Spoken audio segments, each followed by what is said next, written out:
Whew, today, oh my gosh, we are so behind schedule, and it's all my fault, guys. Thank you for sticking around, for bearing with me, for just making this all worth it. Today we are talking about how to reduce, eradicate, eliminate, which other word you want to use.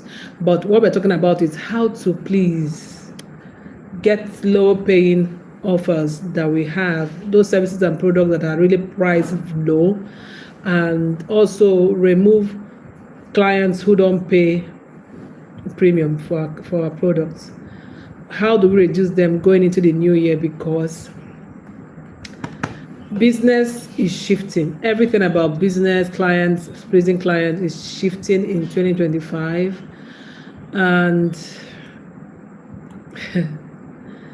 we can't carry baggages into 2025. We can't.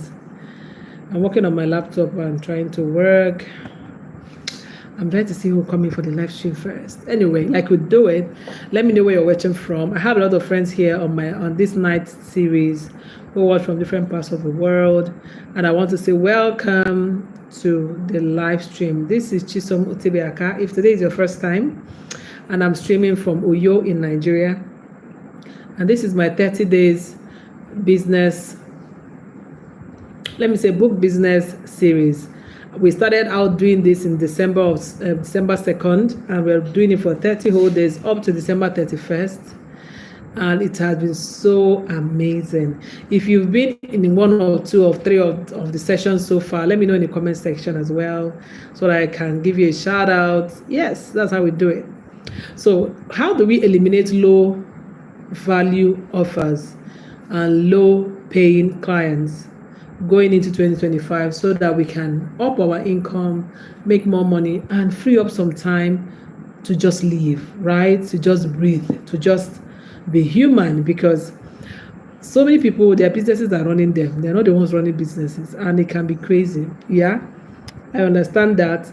I remember when I made a decision that I was going to run my business as a flexible location business back in 2017. It wasn't easy, but I stuck to it because I realized that, first of all, I, as the overseer, as the entrepreneur, I must have an oversight function on my business. So I realized that, and I said, I'm not going to work myself to the bones. Again, I'm not going to just run one business at a time. When one succeeds, I will invest into another one. So my mental state and my ability to be top-notch in my health was priority for me. Again, I'm sort of a rebel when it comes to my mindset. I can be very opinionated. I can stick to what I want, right? I mean, I stuck to what I wanted in my university course with my father. Even when my father was opposing, refused to pay school fees for me, I kept saying this is what I wanted to study. And I got around to studying it at the end of the day, my own way, trying to, massage his ego, but reasoning with him and letting him see why I needed to do it. And it has played out a lot of times in my career when I stick to what I want. Also, it has also played out in the way I handle jobs. Sometimes I work 9 to 5 jobs where working conditions become very, stifling, or start working against my personal values. I don't waste time. I resign and I move. And most of those times, really, I don't have like a backup plan. Yes, I'm that kind of person. So coming from my personal experience, I can tell when it can be so draining. Christina, welcome on the live stream. Good to see you. Good to see you, Christina. Okay. So coming from that personality, now you're getting to know me better. I can tell you that this topic is so personal to me, and I'm going to share with you an experience I also had. So if you're feeling stuck in your business because you're constantly having to juggle with low-paying clients, Fables and Tales, greetings from Nicaragua. Wow, I love the name of your country. It sounds like the name of my country, sort of, and I love your flag. Thank you so much for letting me know. Thank you. So have you been feeling stuck in your business at any point because you find yourself juggling with a lot of low-paying clients that are energy draining and all that? Or maybe you're just offering services that take so much of your time. By the time you're done offering these services, the money is even finished. Like, even if they're owing you a balance, it doesn't really solve any major problem, and you feel like, oh, it didn't move any needle for your income. What if I told you that by eliminating low value offers and clients, you can unlock time? Like I told you, you can unlock your energy. See, you need to be happy to run this business, right? And you can unlock more income that you didn't even know you had all along, doing this same stuff that you're doing. I'm not talking about you creating another offer or learning another kind of business. I mean, these same things you're doing can pay you much more. You can attract clients who actually pay you and still send you gifts. I'm talking from personal experience. They still send you gifts. They still appreciate you. They still recommend you, right? Now, so I'm going to show you the exact steps that you can use to identify what is holding you back and how to let it go, and then how to attract high value clients that pay your worth. If you're ready to scale your business and finally see real growth, see how to stick to the big shots, to the things that make you come alive. Now, you have to stick along for this video to the end, because I'm going to tell you all about it in this video. Yeah, why is this even important? Let me start with this. You can't grow your business or your freelance offer if you're weighed down by low value clients, low paying offers. If all your services are free webinar here, low value here, and you're still doing something else to even just get by, the business is not even catering to you, you're going to burn out. I've been there, and I can tell you. Now, number one thing is that low paying clients, all those ones that always price you, always ask for discounts, always want to pay in installments. They drain your energy and they drain your time. They keep asking you for more, and they always are the ones that complain. Have you noticed? Those kind of clients are the ones that will complain about everything. Oh my gosh, you should have done this way, you should have done it that way. And you're wondering, but I'm just offering a service. Like, I'm being selfless here, but it sounds like you're not doing your best. But somebody that you can offer that same service with will pay you a lot of money, what you're worth, what you're asking for, and still thank you and still recommend people to you. Which one would you prefer, really? Right? So why stick to clients who are draining you? Life is too short to be there. I used to be there like some 10 plus years ago. And I can tell you, it's not a cool place to be at all. It's very, very important to make profit. Business is about profit. I think I should repeat it again. Business is about profit. When you do those jobs that at the end of offering them, you have nothing left for yourself. You can't even take care of your eye because you're constantly on your computer, but you can't even afford to buy your lens or renew it. What kind of job is that? Really? You finish the job, your back is aching. You can't even afford a decent massage. See, guys, I used to be there, and I can tell you, it's one of the worst things to ever happen to you. You'll be battling in and out of almost getting depressed. It's not worth it. There are people who are not offering anybody anything. They're not selling anything. They're not interested in helping anyone. And they're living their lives. So why will you be a martyr for trying to help people? No. Another reason why this is important is that low value offers, all those your services that you're pricing $2, $3 everywhere, no premium, they're a waste of your focus, because that same focus you're putting in advertising them, in begging people to buy and pay, you could just put that same energy into getting premium clients. So it's a waste of your focus. What if you started focusing on people who need this thing desperately and can afford it? Make real money. But instead, you're feeling stuck, fulfilling things for people that for money that barely covers the bill. Yeah. Another reason why I think is so important that you don't take in low offers and low clients into 2025 is that all this while you have been doing this, you have been saying no to better opportunities, because the truth is there are people that will pay you a whole lot. I've been saying it better, but you are not looking at them, so you are there. You are not attracting them. So you are your own village people. If you're Nigerian, I don't know if any Nigerians on the stream, but when we say village people in Nigeria, we actually mean you are the one working against yourself in that sense.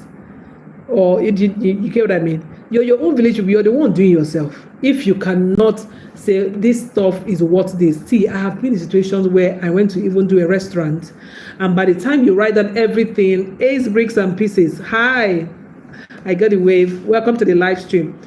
So we're talking how to eliminate low-paying clients and then low-paying offers, right? Getting into 2025. I had to do a restaurant business at a time.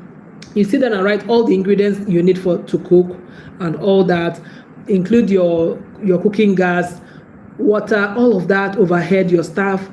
You, with all that calculation divided by the number of plates that your food is, this food you're calculating for is going to come out, you know exactly how much it should cost for one, right? That is production cost without even adding your profit. Then you should know that you should add a little bit more for your profit. But by the time you finish calculating, you discover that people around here don't sell food this amount. So how am I going to do this? See, that thing is a waste of human resource, if you ask me. It's a waste of your energy, it's a waste of your time, it's a waste of you as an important factor in this world. God made you special. God made everything for your good. So why would God give you a talent or a skill that you've acquired, and then that skill can't cover your cost and makes you struggle? Yeah? It doesn't work. Nigel, welcome to the live stream. I see you. All right. So, every hour you spend on those small stressful work is an hour you could have also used to pitch to premium clients or even create high value offers. See, when I mean high value offers, this same thing you do can be repackaged for people to solve a bigger problem for people. I know this because that 10 years ago I was telling you about, I will take any job, anything they price me I will take, because in my head I'm like, okay, well, to be honest, I also had a 9-to-5 job. So I think I felt like it's a side gig. So I was just doing, my business like it's a side gig. So anybody who comes, I want to serve them. Anything they decide to pay, I collect it, because I feel like, okay, I also have salary coming in. I'm taking care of my bills. I'm fueling my car, I'm maintaining things. But at the end of the day, when it was time for me to like get done with working for people, waking up early every day, getting sick all the time, I told myself, well, I'm going to do this thing full time, so I better take myself seriously, right? I still remember that time when I decided that I was going to change the pricing for my editing, my book editing. I remember people called me, some people that were already my continuous clients. They were like, oh my God, you're very expensive. You can't change this price like this. And see, most of them went away. So don't be afraid of people leaving you. If you're afraid of people leaving you, then you're not ready. You're not ready. They went away. In fact, for the first 4 months after then, when I changed my prices, I put it on my website then. It was my blog at that time. They looked at it and like, you kind of doubled the price or even more than that. And most of them said they will look for another editor. I even referred some people to other editors that I feel could charge lower, and I didn't care. Yes, I didn't care. But you know what happened? I started getting people that paid me real money. And I've told this story on this channel as well. I had a client, my first international client was living in the UK. When we finished her work, she was like, she wasn't expecting to have this level of excellent job. Even when she saw my blog and what I do, she just felt, let me give it a try. And she was even like, this money I'm paying, I'm betting it is my goal. That she was thinking I might be scam, But by the time we were done after some months, she sent me 2 pairs of designer shoes. I'm not joking. I still remember that day that I got those shoes. I was like, oh my gosh. So I know what I'm saying. People will pay you and still thank you for this same thing. You're wasting your time, getting into trouble, exchanging words, trying to prove that, it's not important. So let's get into step by step how we can eliminate this thing. First of all, is you have to identify those low value offers and clients. So let's start with what you need to do.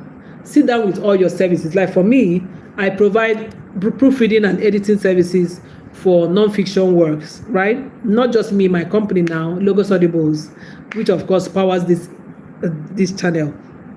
Now, we provide editing and proofreading services for books, for websites. We copyright, so we do website content, business profile, all of those. We do all kinds of writing. We ghostwrite books as well. Then majorly, one of our biggest premium offerings is that we help busy leaders and executives write their book, publish it, and print, up to marketing it as well. So we have that 360-degree publishing package, and it's something I love to do. Like, I have done this thing for 15 years, guys, and I enjoy it, but it was not always enjoyable this way. I have always had a passion for it, but there were days I was like, I'm not sure I can continue with this. Okay, now, so you have to sit down and write, what are the services you provide?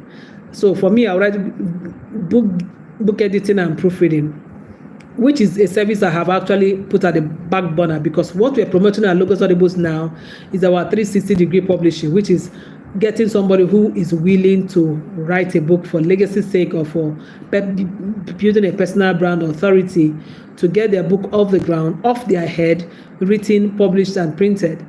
But let me just give my services that way. So go ahead and grab a notepad and let's write it down. Write down every single service or product that you are selling, you're looking at selling in 2025, right? So write them down, and write down the kind of clients who always buy them, right? Now, as you list, you're going to write first services you offer, right? How much each of them costs, or how much you earn from each of them, right? Then you're also going to write how much time it takes you to deliver on each of these offers. Do you get it? Number one, itemize all of the services you offer. Then how much do you charge for them, or how much do you earn for selling any of them?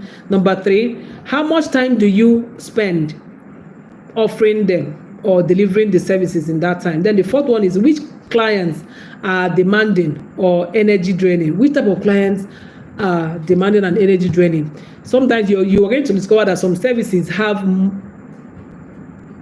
more of energy draining clients, right? So note it down. So let's say, for example, you're a freelance book editor, right?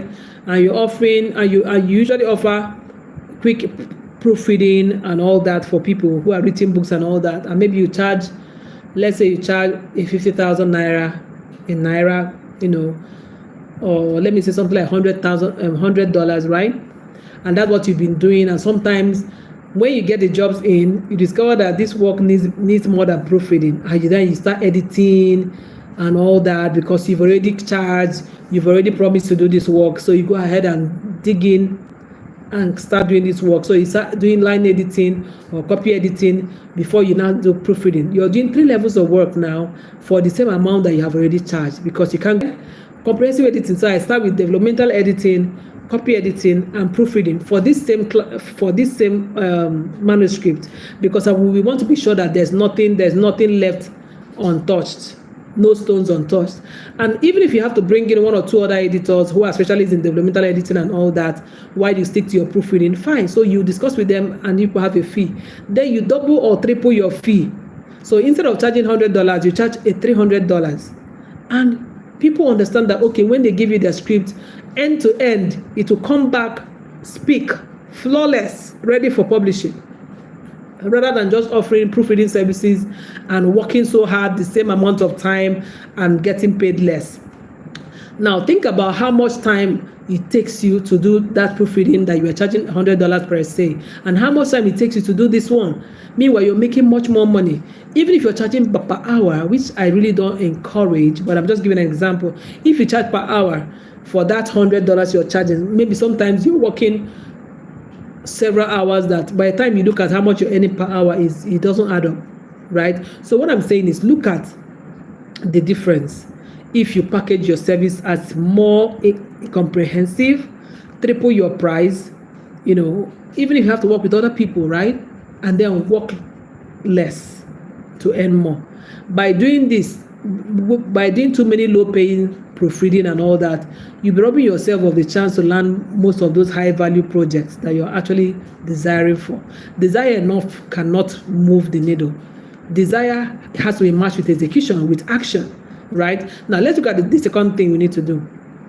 Now, you now think of yourself and ask, what will happen, or what kind of client will mean high-value client to me? What kind of client do you want?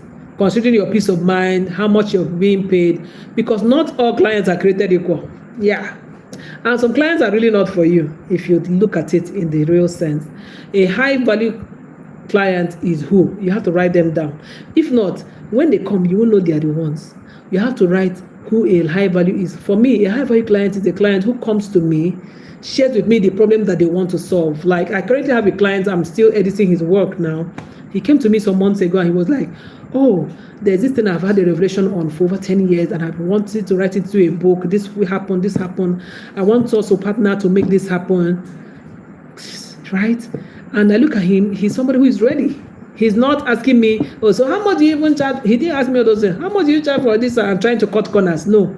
He told me what he wanted to happen and it was game. All I needed was, I took his brief, I sent him an invoice and he said, okay.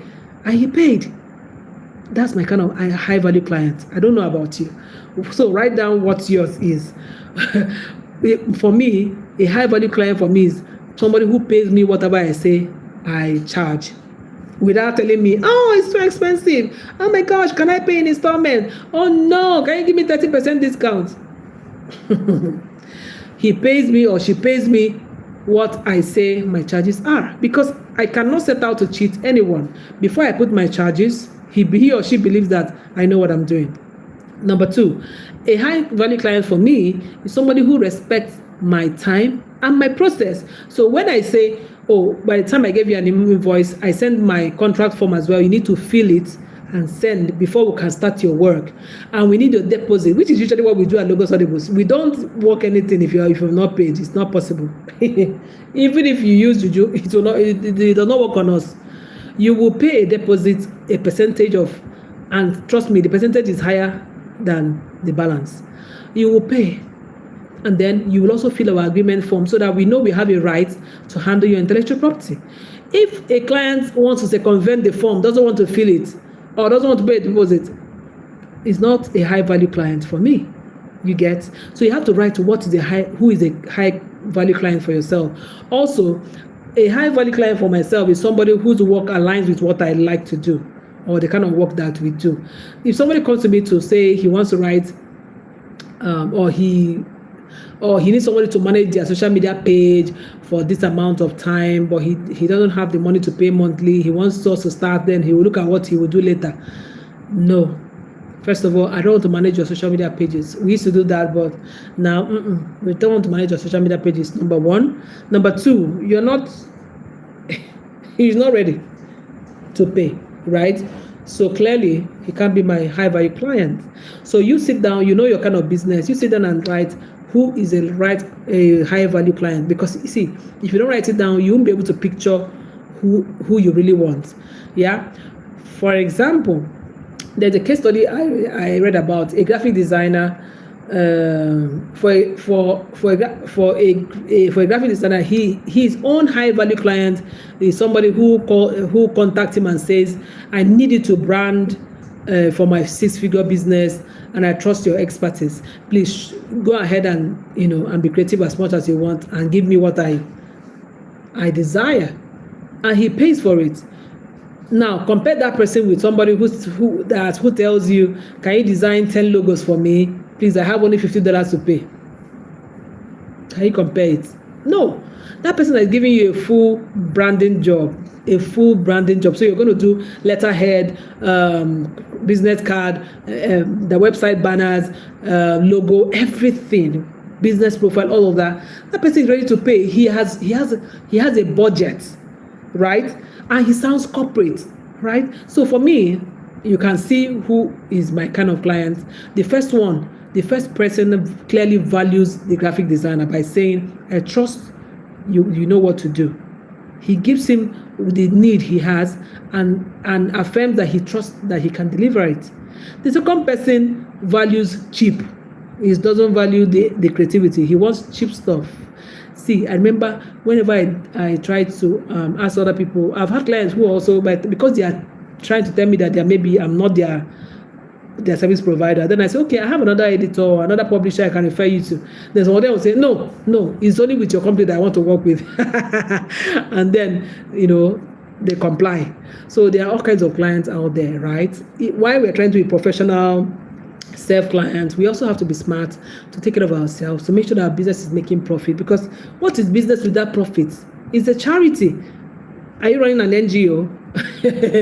Now, let's go to the other part. How do you let go of low value clients gracefully? Because there's a way you do it.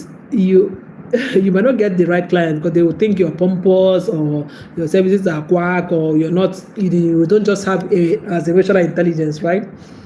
So here is the hard part. Some people find it hard to understand how to let low value clients go. Remember my own story. I told you that when I changed my price, I communicated to them, and most of them said no, they're not going to pay the new price. And I said no problem. I even decided to offer to refer them to other people who also price, who can work with them at their pricing. Some of them said no, I want to still work with you. Some of them said okay, took the offer. Some went away angrily and never even came back. But I soon began to attract clients I never knew I could attract, those that valued my work. So letting go is very important. But how do you do it gracefully? When you do it gracefully, trust me, it's worth it. So you have to start with your least profitable or your most stressful clients. Who is the client you currently have who gives you a hell of trouble? Write the person down, or the people down, or the company down. Look at them again. Those people whose work, after you do them, you discover that you don't have profit for yourself. Identify them, because if you don't, you'll be wondering. You'll be thinking that you're letting go of them, but you're still going to carry them as baggage into the new year, and it's not going to be cool. Then when you identify them, bring out their email addresses, which you should have, because everything I do is correspondence. I don't do phone calls. I don't even call friends. Everything I do is email, text, voice notes, or WhatsApp, right? Mostly. Not like I don't make calls, but it's my least used means of communication by my personality. So my business takes my personality as well. And again, because we handle people's intellectual property, it's always good to have things documented so you can have written evidence. So I don't do phone calls. Even if I do phone call, I will route you back to email and response so that we have an evidence that you have given us a go ahead to handle your intellectual property. So we're not doing chats on phone, right? So you send them a polite message. You have to send them an email or a text message, whatever works, right? So there, Mr. Samuel Aka, if that's the name of your client, I've loved working with you, but I'm shifting my focus, or I'm pivoting my focus to new types of projects, and I won't be able to continue with. You mentioned the service that they usually buy from you, or they usually ask for. So you mentioned, then I'll be, you try to explain professionally, gracefully, and let them know and let them know that at the end of the day, you have to let them know that I really will want to still work with you, and it will be my greatest joy, right? So that they don't feel like you're trying to toss them away, but they feel like you're just being gracious to send them an advance notice about your new pricing and all that. And make sure that the time frame from changing your price is a while, maybe a month's time. So you tell them from so date, your price will be changing. So it's not like you're telling them instantly that from now they can access you at this price and all that. You know what I mean? I guess you know what to do, right? So just apply all of those graciousness and make it easy for them to transition to begin to pay more. Because if there's anybody that have understood how prices change, it is me and my fellow Nigerians, right? I don't know about your country. Maybe your prices are stable. Let me tell you where I come from, where I'm streaming from. Prices of even foodstuff have changed like 6 times in 2 months. Like today, just about 2 weeks ago, for instance, I could buy onions, balls of onions, reasonable pricing for like 4 of them for 200 naira. 200 naira is about, my God, I don't even know how to equate it in dollar, right? Money is so down. Anyway, but today that same amount of onions is 1,000 naira. That's an 80% increase. Do you understand what I mean? And it has been like this for the last 2 years. Like things, you just go to market now, no matter what it is, foodstuffs inclusive, whether it's building materials you're buying, whether it's notebooks. I used to buy notebooks for my children there's a notebook that used to be 100 naira, 120, the smallest leaf 2A. Now that same notebook is 250, 300. Like, it doesn't make sense, right? You know, a book we used to buy 240, 260, 80 leaves. Now it's about 600, 700. It doesn't make sense, right? So if you understand that, then you shouldn't play with feeling somehow about increasing your price. You shouldn't, because prices are not ever the same. You have to be professional and firm. That's what I'm trying to explain all along. You cannot take it as if it's personal, like, oh, this person is my friend, this person is working for me, this person was my very first client when I started. It will be somehow for me to charge them high. You're making it personal. You're not making it professional. Get up. Stop doing that. You're creating space for better opportunities. That's what you're doing for yourself. Look out for yourself first.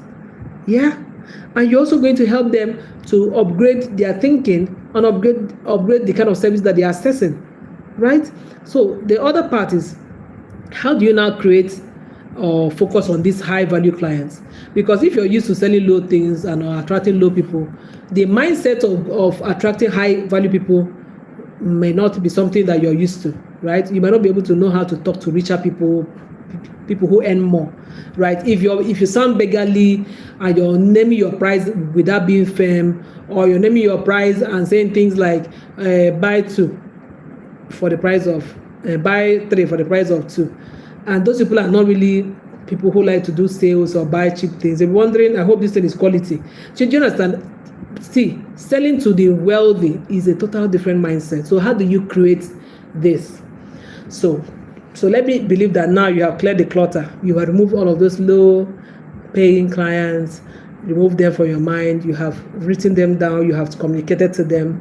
It's time for you to now focus on those offers that we use in this video means your products or your services, please, the things you're selling, right? Now it's time for you to focus on those offers that make the biggest impact for you when it comes to finance and emotionally. You can't be feeling bad when you're trying to deliver a service to somebody just because you feel this person has cheated you. So first of all, what you need to do to attract high value clients is package your expertise into premium offers. How do you do that? Example, instead of charging per hour for editing, make your service an all-inclusive bestseller book editing package. Just what I mean. So instead of saying, oh, edit your book for an hour, this is how much you charge. Put your fee at $3,000 to give your book a bestseller effect. Everything from editing, developmental, copy, proofreading. Add extra. You can even extra genre. You can add formatting. You can add book cover design. Do you understand what I mean? Let them have like, oh my gosh, I paid for only editing. These guys did my cover design for me. They even gave me two samples to choose one. They formatted my work so nicely. They helped me to put in word that my book is coming. They helped my marketing. $3,000 in my currency. That's over 4.5 million naira. Yeah. But because you've been selling, oh, let me edit for you, you didn't know how to add all the other things. You don't even have the time and the money, right? So think about it like that. And that means you're not going to be attracting many people in a year. You have to get used to it. When you used to charge $100 to do proofreading, you might get maybe 12 people in a year, maybe say once in a month. But this one, you might get 4 or 5 people in that year, but calculate 3,000 times 4. Calculate 3,000 times 4. So you see what I mean? Wait, let me calculate it in my naira so that you understand what I mean. So assuming, with my calculator, I'm trying to use my laptop calculator to do this so that we can be on the same page. Where's my calculator? Yeah. Okay, so first of all, $3,000 times $1 to a naira now is 1,550 thereabout. So let me see. So for one of the projects, you're going to get paid 4,650,000 in naira, $3,000, right? So imagine you get just 4 of those clients in a year. That would be 18,600,000 naira. As against you selling $100 proofreading, and you attract 12 people in a year. That's $1,200. What is wrong with you? Tell me. Nothing. So you have to know that nobody's okay. Let me calculate that in naira so that I would have done justice to all of them. So what? So you're going to as against earning 18 point something million, you're earning just a million plus 1.8 in a whole year. And you were working with 12 whole people who were asking you questions back and forth, and you're sending them email back and forth, calling them back and forth, showing them, read the thing and send back. It's wasting your time. When you could have worked with just 4 people, you have space, you have more time. You get what I mean? You can employ more people. If your organization didn't have a graphic designer, you get one on board because you want to offer a surprise book cover design for them. You know what I mean? So you're empowering other people too who are going to be happy that they came on board to help you. And you still have a lot left over for vacation. That's what I did this year. And guys, it never feels the same. So package your expertise, that thing you're doing, package it for premium offers. That means you have to make it, you have to deliver it more with more value. You have to give it more spice. The way you deliver it has to be different. You have to change your flyer. You have to go maybe do a photo shoot to really, put yourself on the banner. However, whatever you need to attract them, please do it. It's worth it at the end of the day. Second way, if you want to attract high value clients now, is to market yourself to premium clients. I mean, Sheda is a no-brainer. So now position yourself that you want to now be talking to premium clients. You're no longer saying, everybody, if you're writing a book, send to me, let me proofread. No, you're not saying, you're no longer calling everybody. You're posting content on your social media that is speaking to only high-level clients. You're calling out entrepreneurs. If you're an entrepreneur who's writing a book, if you're a leader who's writing a book, if you're a president of a country who's writing a book, or you're a personal assistant to a president, your president needs a book, and this is what you should do. So people now know, oh, this is a person we should go to if a president of our country is looking to publish a book. So you have to market yourself. You get what I mean? To attract the premium clients. Show the value that you bring. Use case studies. Tell stories about what you have done before, what is possible. Paint a picture of what people will get if they work with you. Use testimonials that people you have worked with has also said about your services. Post what they said, and the results you have gotten for people, right? And you will see them naturally come. Remember that high value clients want solutions. They don't want cheap services. So they don't need, if you pay they don't need your early bird offer. They don't need your discount, whatever. That's not what they're looking for. Value. Like, can you deliver this the way we want it? If you position yourself as the expert who delivers results, they will gladly pay you premium money, right? Now let's look at how can you in real life transform your story, yourself, from these 7 low value people from selling low value offers to high value offers. So let me share a quick story.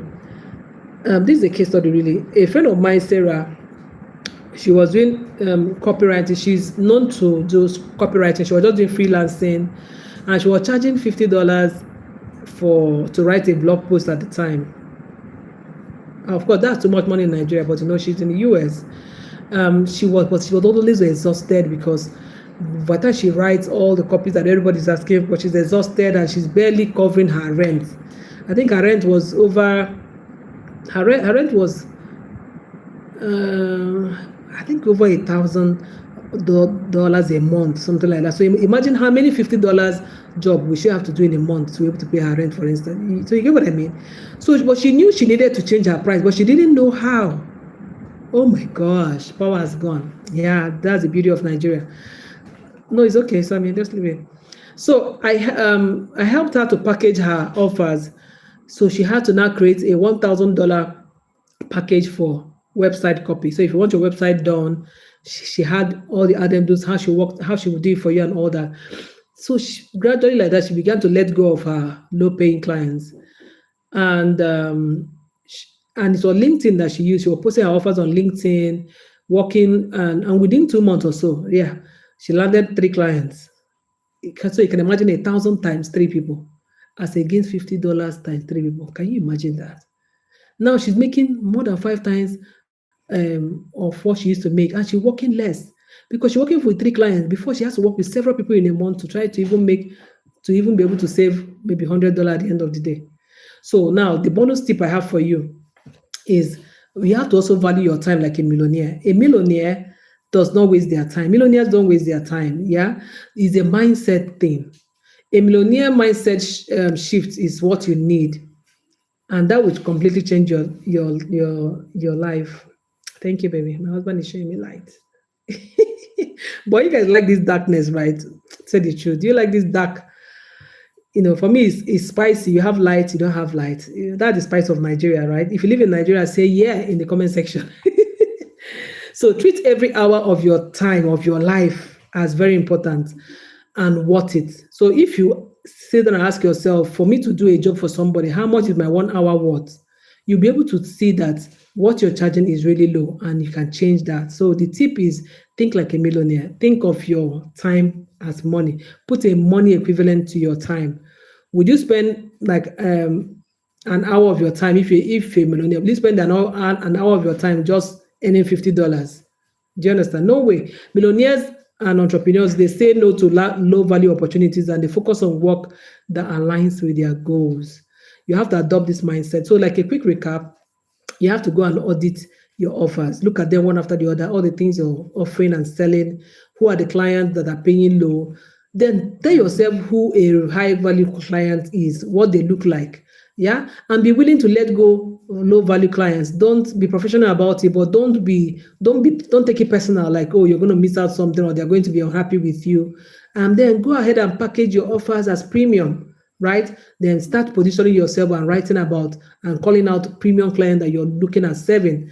Now, if you take these steps, I promise you, you're going to see results in a short time. Massive growth. And this is 2025 coming, and I am here. We are here to share this together, and I want to make sure that we are winning together and we're sharing testimonials together on how this works. My prayer is that at the end of these 30 days, that we're going to come back and say, oh my God, this worked. Day 2 or day 4 or day 5 or day 13 was what actually turned my business around. I'm looking forward to that. Okay. Now I'm going to walk you through this process, if you ask me, but you have to subscribe to this channel right now, and also give me a thumbs up. I see that 2 people or 3 people now has given me a thumbs up. Thank you so much. Thank you for the thumbs up. And make sure you subscribe to the channel as well. Drop in the comments what you have me say or do, or what next you want to hear from me. Tomorrow by this time, 10 p.m. Nigerian time, we are going to do another session, and you better just come ready.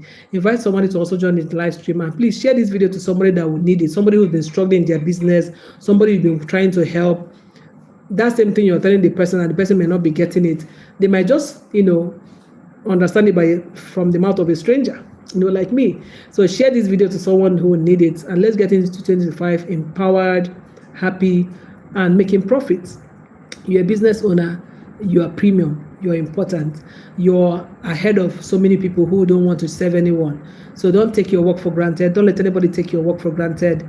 You deserve every good thing in life, and I'll see you tomorrow. Okay, cheers, see you, bye.